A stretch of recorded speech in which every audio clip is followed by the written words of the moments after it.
গতকাল সেনাপ্রধান ওয়াকুরুজ্জামানের বক্তব্য নিয়ে প্রচুর আলোচনা হচ্ছে, বিশেষ করে সোশ্যাল মিডিয়াতে। পক্ষে বিপক্ষে অনেক যুক্তি দিচ্ছেন, কেউ যুক্তি দিয়ে পক্ষে অনেক কথা বলছেন ওনার আলোচনা নিয়ে, বিপক্ষেও অনেক কথা হচ্ছে, বিশেষ করে পিলখানা হত্যাকাণ্ডের ব্যাপার নিয়ে ওনার যে বক্তব্য সেটা নিয়ে অনেক ট্যাগিংও হচ্ছে।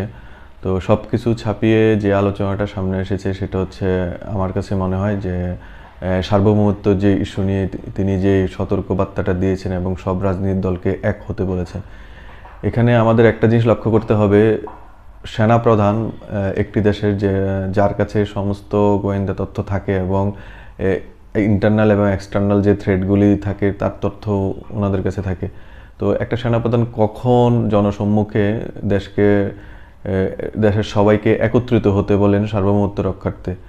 তখনই বলেন যখন মনে হয় ওনার কাছে এমন একটি এক্সটার্নাল থ্রেড আছে যেটা ওনার বা ওনার বাহিনীর পক্ষে কন্ট্রোল করা সম্ভব নয়। এখানে কোনো লজিক বা কোনো যুক্তি দিয়ে আসলে এটা বোঝানো যাবে না। পাবলিক যেহেতু এটা উনি আলোচনা করেছেন, তাহলে বুঝতে হবে আমাদের এমন একটি থ্রেড আছে বা এমন কোনো থ্রেড আছে যেটা আমাদের বাহিনীর পক্ষে কন্ট্রোল বা আমাদের বাহিনীর পক্ষে সার্ভাইভ করা সম্ভব হবে না।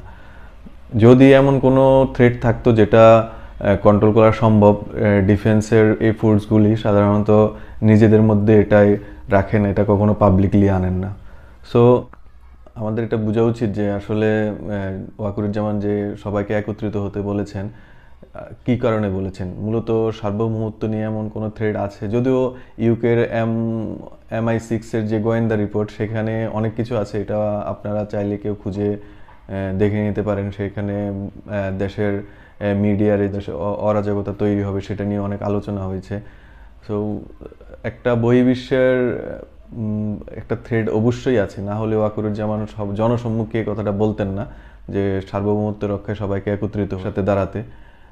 আসলে এই মুহূর্তে ওয়াকুরুজ্জামানের অন্য যত সব বক্তব্য আছে এগুলাকে ছাপিয়ে আমাদের এই জিনিসটার প্রতি গুরুত্ব দেওয়া উচিত সার্বভৌমত্ব ইস্যুতে। দেখুন, আমাদের একমাত্র ব্যানগার্ড কিন্তু এই সেনাবাহিনী এবং আমাদের জনগণ। যদি তারা আমাদের সামনে না আসতো বা আমাদের সাথে না দাঁড়াতো একই কাতারে, তাহলে আমরা 5ই আগস্ট পেতাম না। সো সব কিছু মিলিয়ে আমাদের একত্র হওয়া ছাড়া কোনো উপায় নেই। আমাদের যে রাজনৈতিক দলগুলো আছে তারা এখন মারামারি করতেছে, মারামারি করার যথেষ্ট সময় আছে, কিন্তু এখন যদি একত্রিত না হয়, ওয়াকুরুজ্জামানের এই সতর্কবাণী যদি আসলে আমলে না নেয়, একটা পরিস্থিতি বাজে ক্রিয়েট হলে সেটা আসলে কন্ট্রোল করার মতো অবস্থা আমাদের থাকবে না।